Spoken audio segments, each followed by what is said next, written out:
Well, hello everyone. Welcome to our preview of the Browns-Titans game. Well, the Browns have to venture out to that lonely, desolate road, Tom. They don't do very well out there now, do they?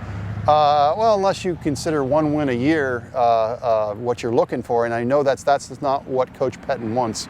Absolutely not. But now they do have a quarterback that has shown he's got some moxie on the road. He's got some comeback ability on the road. He's played 2 road games in a Browns uniform. One of them was the comeback in Minnesota. 3 interceptions, comes back, throws 3 touchdowns, wins the game on a 2-minute drive.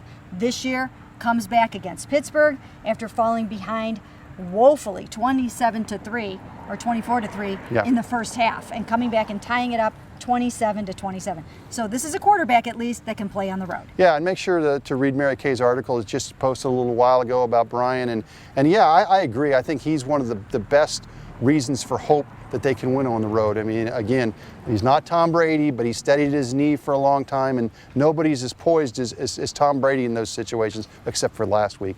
But yeah, I think he gives them a great chance on Sunday. He does, and you know what? Ben Tate is coming back for this game too. That should help the Browns tremendously. It'll help Brian in the passing game, and you know, let's face it, he was the starting running back. He's got all this experience. He's a 5th-year pro, and he trumps the rookies right now. I agree. I mean, the experience is one thing. On 3rd down, I think he's going to help them.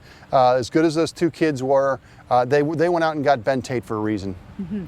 And when you look at the Tennessee Titans, first of all, they have a coach in Ken Wisenhunt, a very good, solid, strong, offensive-minded coach. And then you've got Ray Horton, the Browns' former offensive coordinator. They both know Brian Hoyer. Ray Horton knows everything about this football team, and that should present some challenges. Yeah, it'll be interesting to see. It's always one of those things how who has the advantage, the coordinator or the team that practiced against his defense every day. So it'll be very interesting to see how they can do. I'm sure the Browns' offense just wants to keep rolling the way they have been. Top 15 in total offense, top 15 in scoring.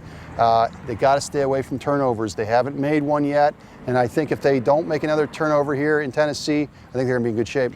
Yeah, you know what? I think it's shaping up for them to be able to win this game. But of course, once again, they're on the road. Now, the Titans have been playing horribly. They just got completely blown out by the Colts. However, when you're home, sometimes your back is against the wall. You're 1-3, and you're playing a team that is 1-2. You know, you're looking at this as a game that we have got to come out and win this football game.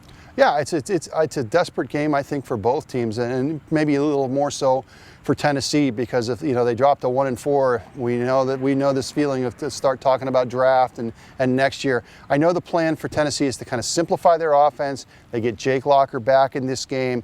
They've got to get better starts. They're the only team in the NFL that does not have a point in the first quarter. They're the worst team in the league on 3rd downs. They've got to do something with their offense. They're right down there at the bottom of the league in points scored. It's like 15 points a game.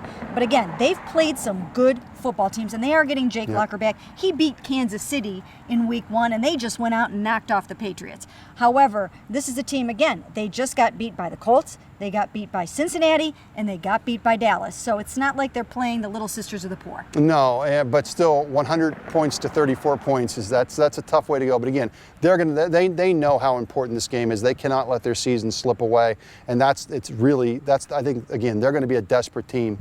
Couple guys to watch for on that team. Tight end Delaney Walker, he's playing well for them. That coverage will fall in part probably to Barkevius Mingo, some to Craig Robertson and the other guys. And Cameron Wembley, an old Browns 1st-round pick. So lots to tune in for on Sunday against the Tennessee Titans, and we will have it all here for you on cleveland.com.